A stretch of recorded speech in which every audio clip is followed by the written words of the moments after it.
이론뽀개기 46번째 시간입니다. 지난 시간에는 해제와 관련된 내용들을 봤죠. 실권, 약관, 자동해제 특약, 중도금과 잔금을 나눠서 한번 봤고요. 그 다음에 해제 사유 중에 법정 해제 사유, 이행지체와 이행불능 맞죠. 이행지체는 보통의 이행지체와 정기행위 이행지체를 봤습니다. 보통의 이행지체는 상당한 기간을 정해서 이걸 최고한 후 해제할 수 있고, 정기행위 이행지체나 이행불능은 최고 없이 해제할 수 있었습니다. 해제권 행사 여부는 권리 아래고 일방적 의사표시고 상대방에 대한 의사표시로 하고, 그 다음에 해제권 행사 기간을 약정하지 않으면 10년이고 상대방이 언제까지 행사할지 해제권 행사 여부로 확답을 최고할 수 있고, 확답을 받지 못하면 해제권은 소멸하고, 이런 게 있었죠. 불가분성이라는 게 있었습니다. 해제권자 또는 상대방이 수인일 때 행사의 불가분성과 소멸의 불가분성이라고 해서 전원이 전원에게 행사하라, 물론 동시에 하라는 의미는 아니다. 어느 일인의 해제권이 소멸하면 전원이 소멸한다. 이렇게 해제권 행사와 관련된 내용도 살펴봤고요. 해제 효과, 계약은 소급해서 소멸합니다. 그래서 특히 부동산 물권 변동과 관련해서 계약하고 등기 넘겨준 상태에서 계약이 해제되면 말소 등기할 필요 없이 소유권은 당연히 복귀된다. 두 번째, 제3자는 보호되는데, 이때 제3자는 계약이 해제되기 전에 제3자는 선악을 물물하고, 계약이 해제된 이후에 제3자는 선의만 보호가 되며 등기 등을 갖춘 자가 보호가 되기 때문에 채권 양수인이라든가, 근데 아파트 분양권 양수인, 채권 전무명령 받은 사람, 압류한 사람, 상속인, 제3자를 위한 계약의 수익자, 토지 매매 계약이 해제됐을 때 건물 양수인, 무허가 건물 건축물 관리 대장의 소유자로 등재된 자, 주택 매수인이 매도인으로부터 주택에 대한 임대 권한만을 부여받아 임대차를 한 상태에서 주택 매매계 해제되었을 때 그 임차인 보호되는 자는 아니라 그랬고요. 원상회복 의무와 관련해서는 부당이득 반환하는 범위의 특칙으로서 선악불문 전부 반환, 물건 반환, 사용이익 반환, 돈 반환, 이자 반환, 특히 이자는 받은 날부터 가산해서 반환하도록 규정이 되어 있으며, 이 이자는 연체이자가 아니라 그랬죠. 원상회복의 일종이니까 법정이자로 가산한다 그랬습니다. 손해배상 책임이 있었죠. 이때 손해배상 이행익배상 연체이라고 했습니다. 다만 실효액배상을 구할 수도 있다. 그리고 이제 해제권 소멸 사유로 특별하게 두 개, 그 중에 최고 말씀드렸고 또 하나가 뭐예요? 해제권자가 목적물을 훼손하거나 반환 불능으로 만들거나 가공, 개조했을 때 해제권은 소멸한다. 그리고 해지는 건너뛰었습니다.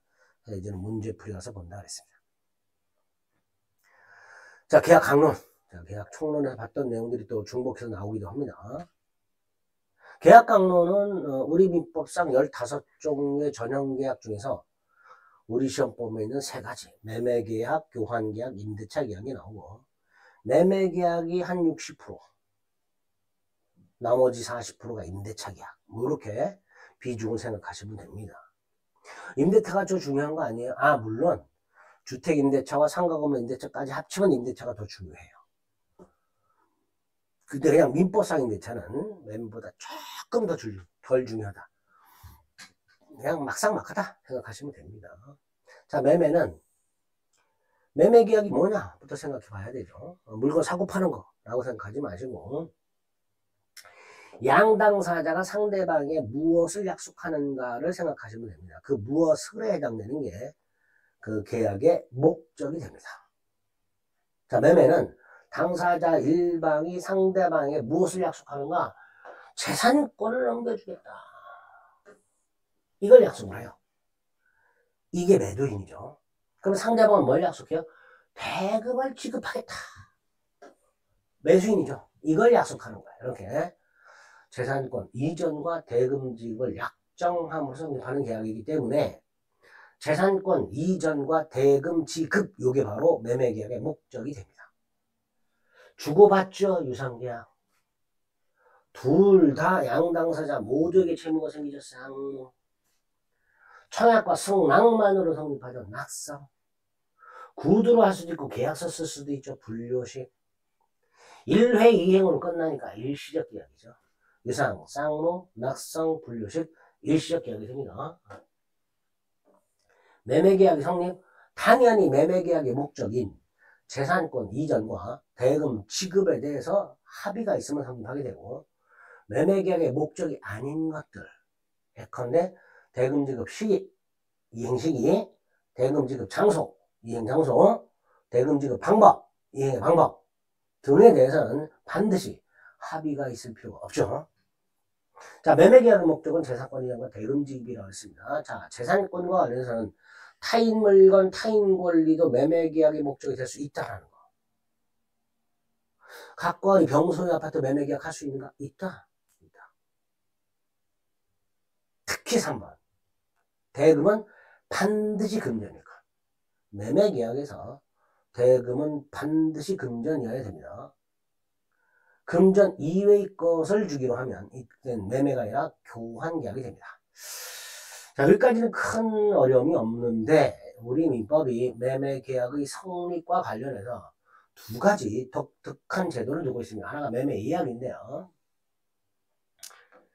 예컨대 각각 1월 10일날 만나가지고 이렇게 계약서를 썼습니다. 뭐라고 계약서를 썼냐면 1월 30일까지 갑소유 A 토지를 1억에 매매하는 계약을 체결하기로 한다. 이렇게 약속한 경우. 미리 장차 체결할 계약을 미리 약속한 경우. 그게 이야기죠. 언제까지 계약을 하기로 한다라고 계약. 그게 매매 이야기 되는 거예요. 그리고 1월 30일 만약에 했다 그러면 본계약이 되는 거예요. 매매 이야기 있다. 매매야. 의의를 먼저 볼까요?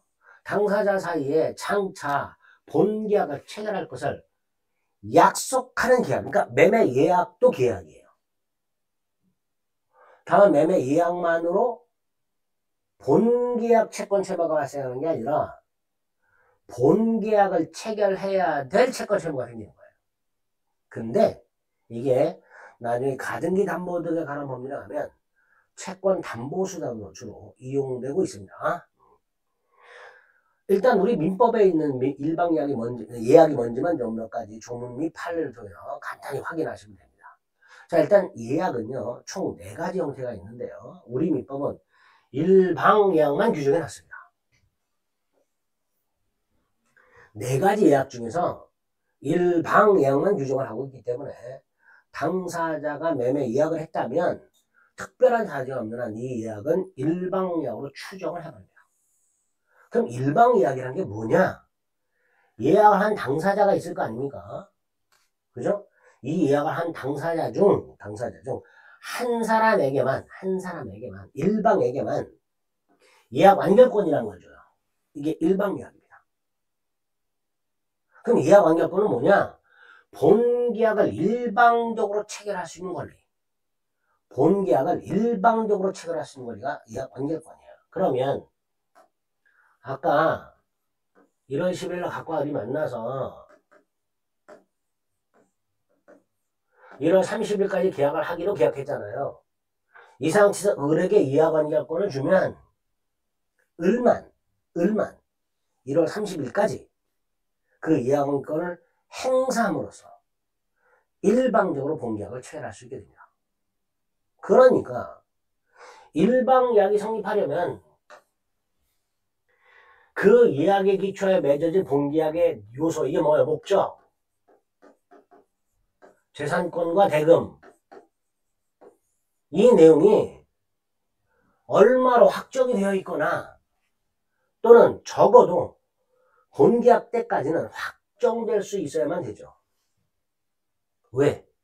본계약할 때 합의를 안 하잖아요. 대금 얼마 이런 거 합의 안 하잖아요. 그러니까 일방예약 할 때 미리 정해놔야 된다, 이런 뜻입니다. 자, 어쨌든 이 양권은 본계약을 일방적으로 체결할 수 있는 권리, 형성권입니다.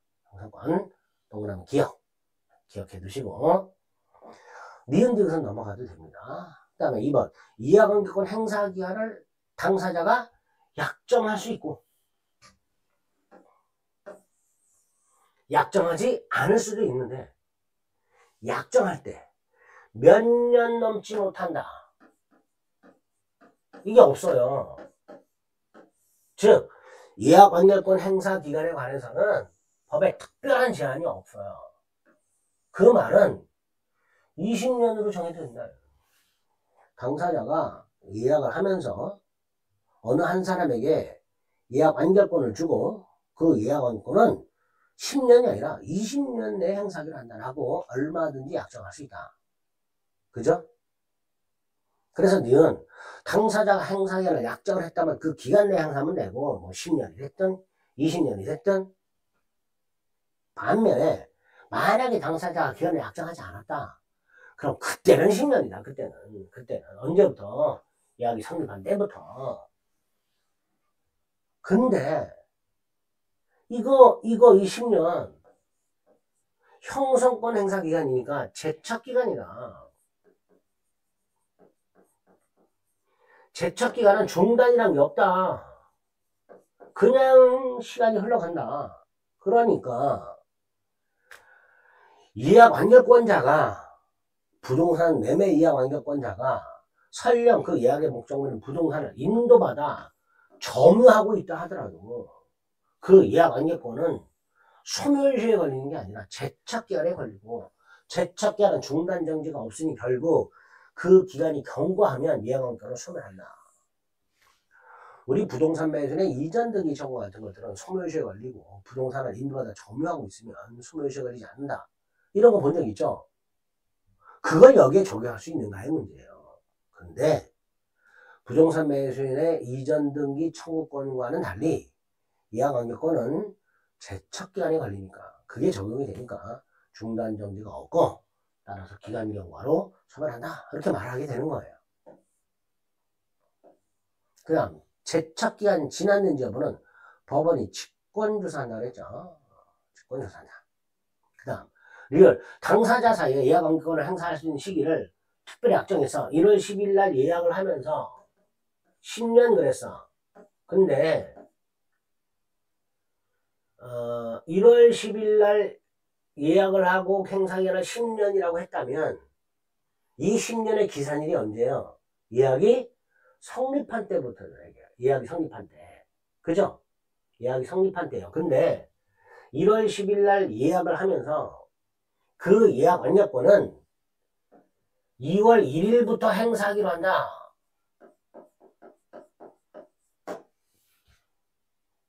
이렇게 당사자 사이에 예약 완결권을 예약을 한 1월 10일이 아니라 그 이후 언제 이렇게 따로 정했을 때 이 10년이라는 기사는 원래 권리 발생 예약을 한 1월 10일부터 기사를 해야 되는지 예약 완결권 행사 시기를 정한 2월 1일부터 기사를 해야 되는지 문제가 되는데 원래 1월 10일부터 기사를 해야 해요.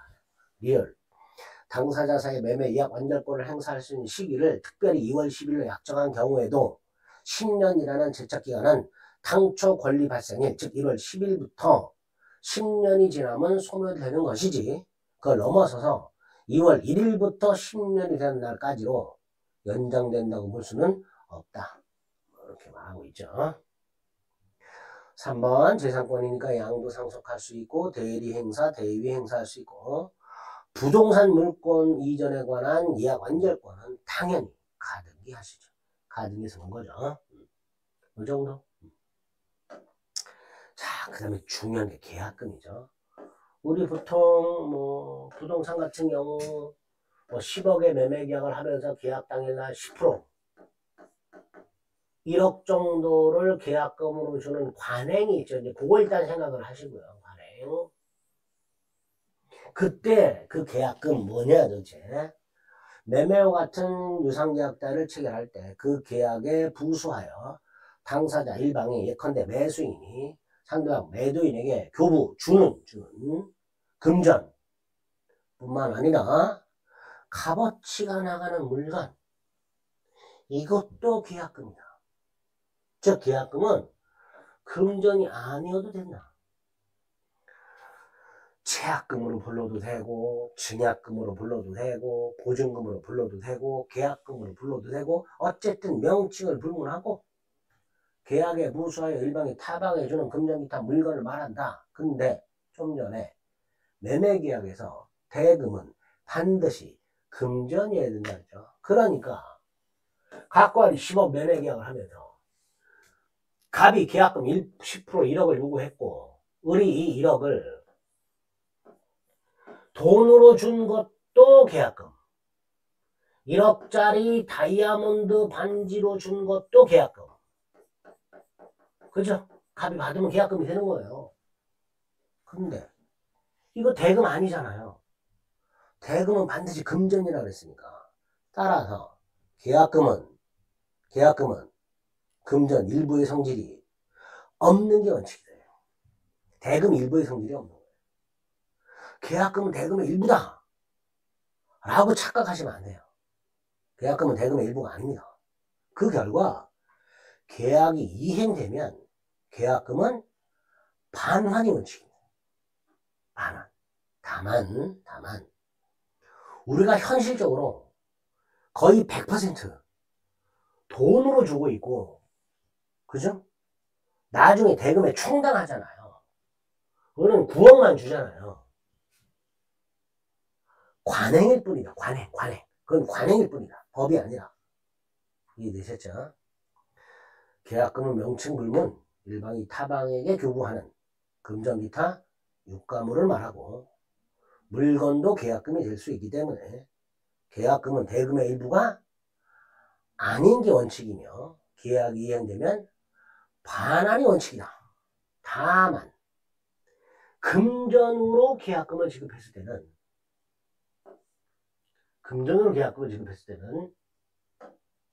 대금에 충당하는 관행이 있을 뿐이다.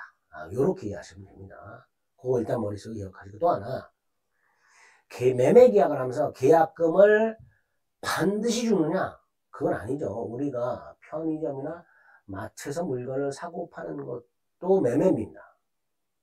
계약과 동시에 이행이 이루어지는 매매 계약입니다. 보통 현실 계약, 계약과 동시에 이행이 이루어지는 현실 매매 계약 이렇게 불러요. 보통은. 근데 어쨌든 매매 계약입니다. 근데 편의점이나 마트에서 물건 사고 팔 때 우리가 뭐 계약서를 쓴 적은 당연히 없고 계약금을 주어 본 적도 없죠. 그 말은 매매 계약을 하면서 반드시 계약금을 주고받을 필요는 없다라는 거예요.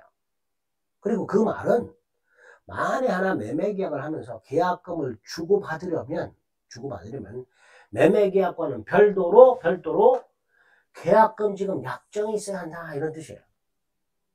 그걸 계약금 계약이라고 하는 겁니다. 그러니까 우리가 편의점이나 마트에서 물건을 사고 팔 때는 매매 계약만 한 거고요.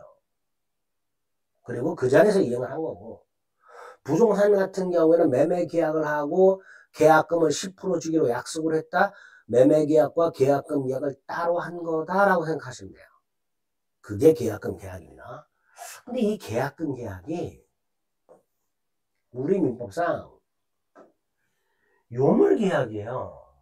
따라서 계약금 계약은 금전기타 물건을 줘야만 성립해요. 주기로 약속만 한 상태에서는 매매 계약만 있는 거지 계약금 계약은 없는 거예요. 그럼 예를 들어서 1월 10일 날 매매 계약을 했는데 매도인이 계약금을 요구했다. 근데 매수인이 다음날 주기로 했다. 그러면 1월 10일 날 매매 계약만 한 거고요. 다음날 매수인이 매도인의 계약금을 만약에 줬다. 그게 계약금 계약이 되는 거예요. 그게.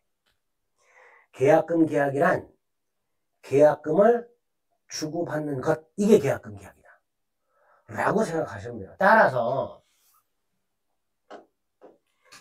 1월 10일 날 매매 계약을 하면서 계약금을 15일 날 주기로 했을 때, 약속만 했을 때 매매 계약만 한 것이고, 두 번째, 계약금은 대금 일부가 아니니까 설령 1월 15일이 되더라도 매수인은 계약금 지급 의무 따위는 없어요.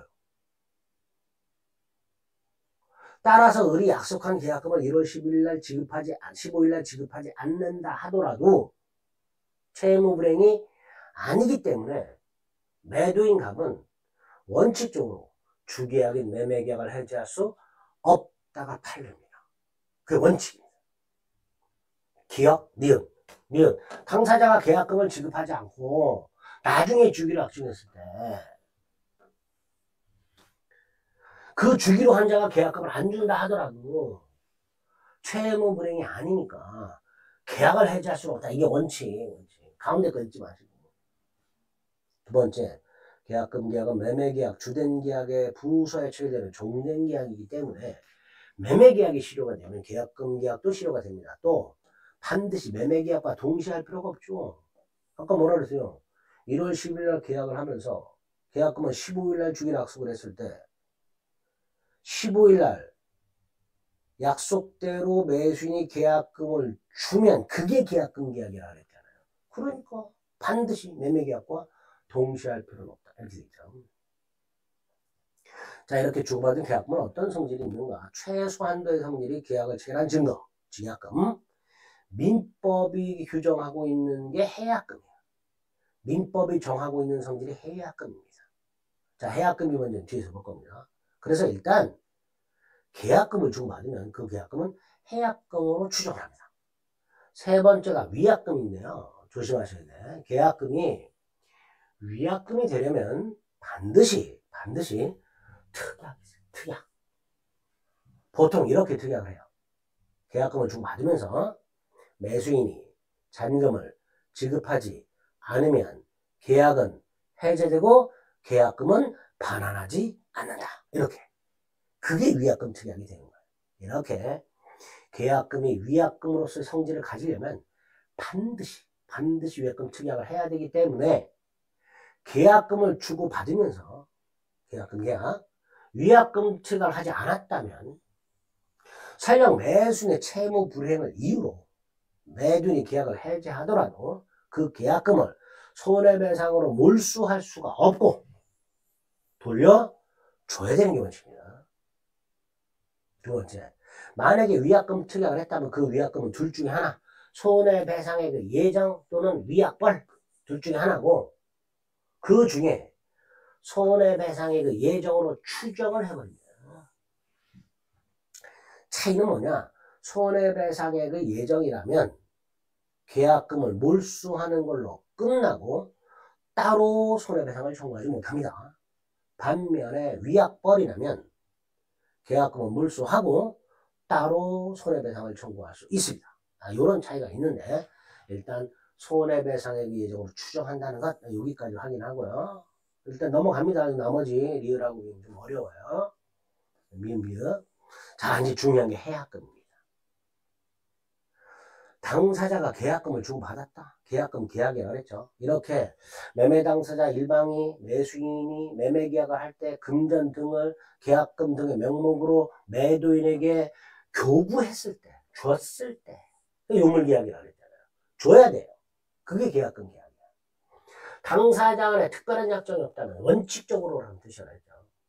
당사자 일방이 매도인이든 매수인 둘 중에 하나 일방이 이행에 착수할 때까지 계약금을 준 사람은 계약금을 포기하고 계약금을 받은 사람은 받은 계약금의 100을 상환하고 계약을 해지할 수 있다. 이게 해약금의 뜻이에요.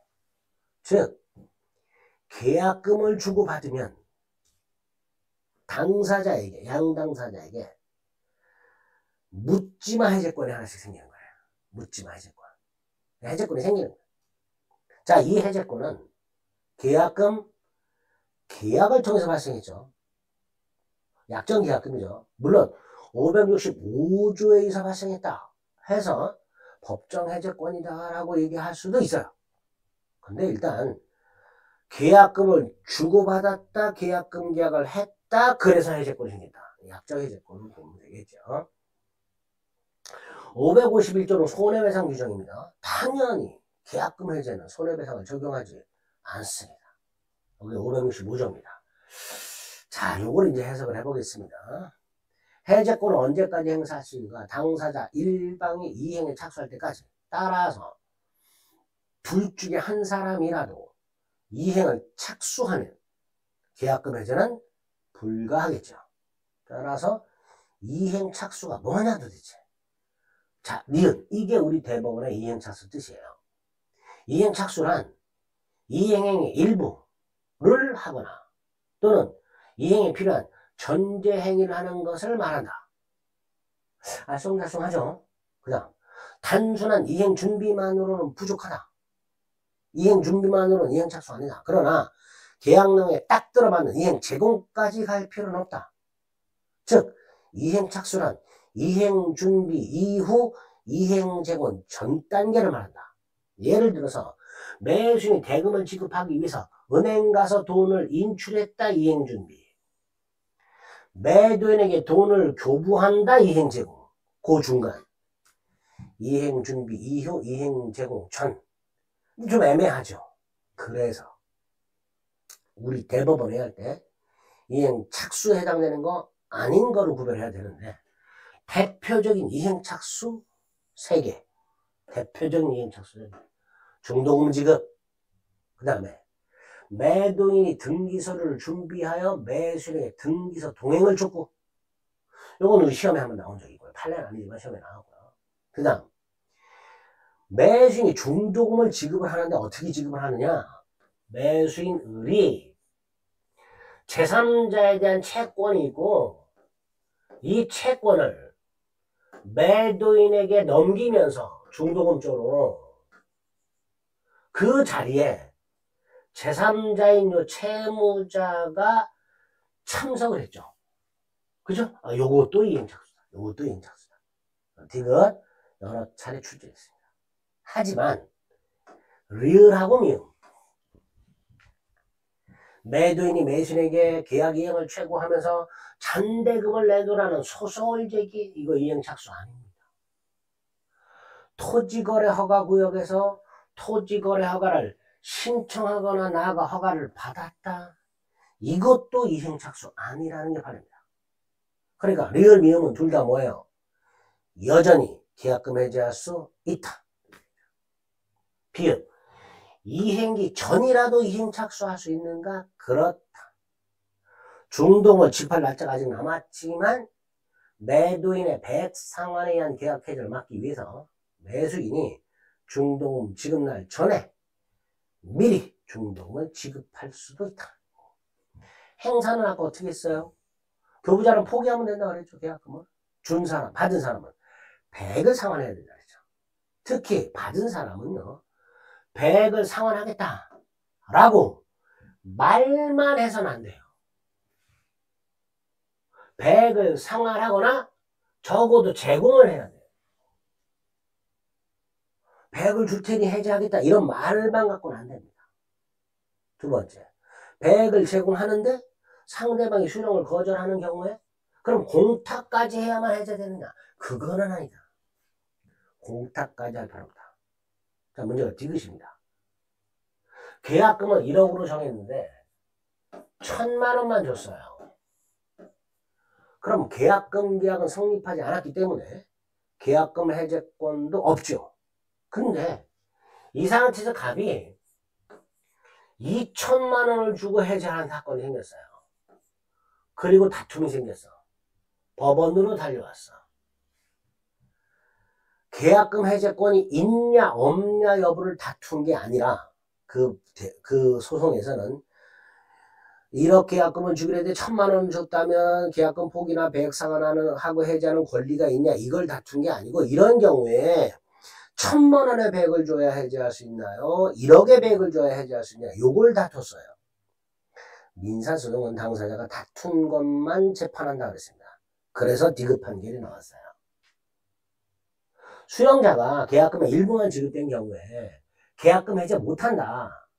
단 니들이 주장하는 것처럼 설령 해제할 수 있다 손치더라도 그 기준 금액은 받은 1,000만 원이 아니라 받기로 한 1억이다. 기준이.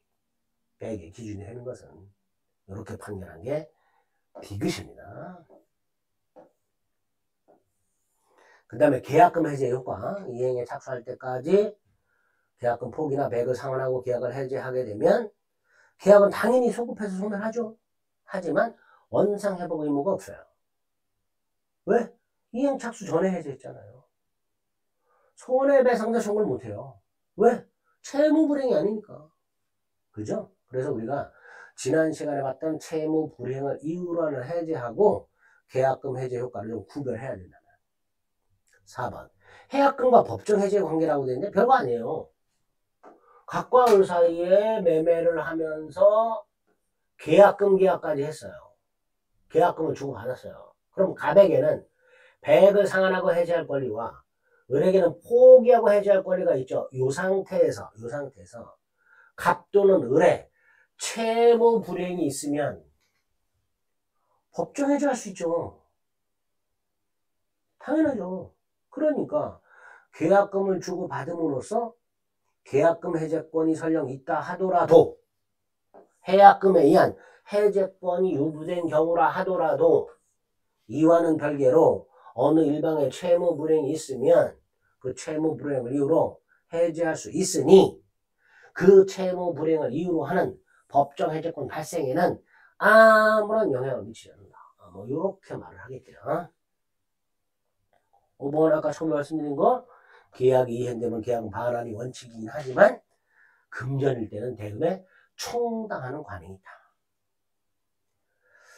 자, 우리 매매 성립을 보고 있고 그 다음에 4번 간혹 가다가 매매 계약 비용이 추가되는 경우가 있습니다. 예컨대 이제 보통 동산 같은 거 말고요. 부동산 같은 거 할 때 뭐 감정평가를 한다거나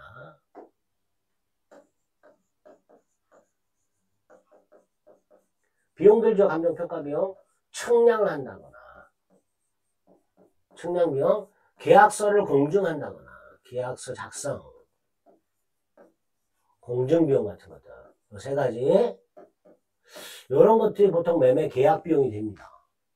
이런 매매 계약 비용을 매도인이 부담할 것인가 매수인이 부담할 것인가 당사자 합의가 있으면 그 합의에 의하되 합의가 없으면 균분해서 부담해라. 부담해라. 뭐 이 정도. 그래서 매매 계약, 계약금, 매매 계약의 비용 뭐 이런 것들이 매매 계약 성립에서 기억하셔야 될 내용들이고 그 중에서 특히 계약금 대단히 중요하니까 잘 기억해 두시기 바랍니다. 자, 매매계약의 효력이라고 했어요. 매도인 권리 의무, 매수인 권리 의무가 나옵니다. 자, 매도인 권리는 대금 청구권이고요. 의무는 재산권 이전 의무죠. 자, 이 재산권 이전 의무와 관련해서 과실수취 문제가 나옵니다. 갑과 을이 101호를 매매했거나 근데 이 101호에 월세 100만 원이 있다. 이 과실. 이거 누가 수취하느냐. 그게 과실주권의 문제입니다. 우리 민법 이렇게 규정하고 있습니다. 당사자 간에 별다른 약정이 없는 한, 즉 원칙적으로 매매계약 후 인도하지 않은 목적물, 아직 매수인에게 건네주지 않은 목적물의 과실은 매도인이 취한다. 매도인. 이게 원칙. 다만 아직 물건을 인도하지 않았는데 을이 대금을 전부 준 상태라면 이때는 매수인이 수취한다. 이때는 판례. 그럼 2번 보세요. 원칙. 인도되지도 않았고 대금을 완지하지도 않았으니까 과실은 누구한테 속한다? 매도인에게 속한다. 그죠? 매도인에게 속한다. 인도 전 매도인, 인도 후 매수인. 근데 인도 전에 예외가 하나 있더라고요. 인도 전이라도 매수인의 대금을 완납했을 때 매수인이다. 이렇게 과실수치 기억하시고 잘 나옵니다. 매수인의 권리 의무가 있는데 의무가 뭐예요? 대금 지급 의무죠. 거기다가 매수인이 대금을 지급하기 전에 물건부터 인도받았어. 그럼 매수인이 뭘 수취해요? 인도받았으니까 과실 수취하잖아요. 그러니까 대금의 이자를 지급해요. 매수는 목적물의 인도를 받으면 과실을 수취하기 때문에 대금을 지급하기 전에 목적물부터 인도를 받았다면 그 인도받은 날부터 대금의 이자를 지급해라. 그 다음 대금 지급권 조건. 갑과 을이 101호를 매매했는데 이 101호에 지금 갑의 이름으로 소유권 등기가 되어 있더라. 근데 병이 소유권을 주장하고 있더라. 병이 갑의 부인인데 을을 찾아와서 야, 이 101호는 내 건데 이름만 남편 이름으로 한 거다. 내 거다라고 권리를 주장하고 있더라. 이때 을은 등기 믿으면 안 되죠. 병의 말이 사실이라면 갑등기는 무효등기잖아요. 그리고 등기의 공신력이 인정이 안 되기 때문에 병은 권리를 취득하지 못하는 위험이 생겨요. 이렇게 매매 목적물의 권리를 주장하는 자, 권리자가 아니고요. 권리를 주장하는 자가 있을 때 좀 더 구체적으로 소유권 등기는 갑의 이름으로 되어 있는데 병이 소유권을 주장하고 있을 때 등기가 진짜인지 병의 주장이 진짜인지 확실해질 때까지 을은 대금 지급을 뭐 할 수 있다? 거절할 수 있도록 해놓는다. 그리고 이때 갑은 두 가지 대응 수단이 있다. 을에게 내가 상당한 담보를 제공할 테니 대금을 지급하라. 고 요청할 수도 있고 또는 대금을 공탁해라. 공탁을 청구할 수도 있고 이런 대금 지급 조건이 있습니다. 매수는 목적물 수령 의무가 있다라고 보통 얘기하고요. 4번 5번 보통 계약을 할 때 양당사자의 이행기한을 다 정하죠. 근데 한쪽만 정했어요. 그럼 당연히 동생관계니까 상대방도 동일기한으로 추정을 하겠죠. 당연한 거고. 그냥 대금 지급 장소가 어디냐. 대금 지급 장소 동일기한 추정 기억하시고 대금 지급 장소 약정의 원칙. 약정이 없으면 매도인의 헌주소지 이게 대원칙. 대금 지급 장소 약정이 없으면 매도인의 현주소지에서 지급이 원칙. 단 목적물의 인도와 동시에 지급하기로 했을 때는 인도 장소. 그러니까 약정이 없을 때 원칙 인도 장소는 큰일 납니다. 약정이 없을 때는 매도인의 현 주소지가 원칙이고요. 다만 인도와 동시에 지급을 할 때 인도 장소에서 지급하게 됩니다. 동시행관계는 뭐 이미 우리 계약 총론에서 말씀드렸죠. 자, 매매계약의 뜻, 성질, 계약의 성립권인데 매매예약, 계약금, 그 다음에 매매계약상 효력이라고 매도인 권리 의무, 매수인 권리 의무 기본이 되는 몇 가지를 봤어요. 이건 크게 어렵지 않아요. 여기까지. 자, 조금 어려운 게 담보 책임이 있고요. 마지막에 환매가 나옵니다. 자, 담보 책임과 환매는 시간을 좀 달리해서 살펴보겠습니다.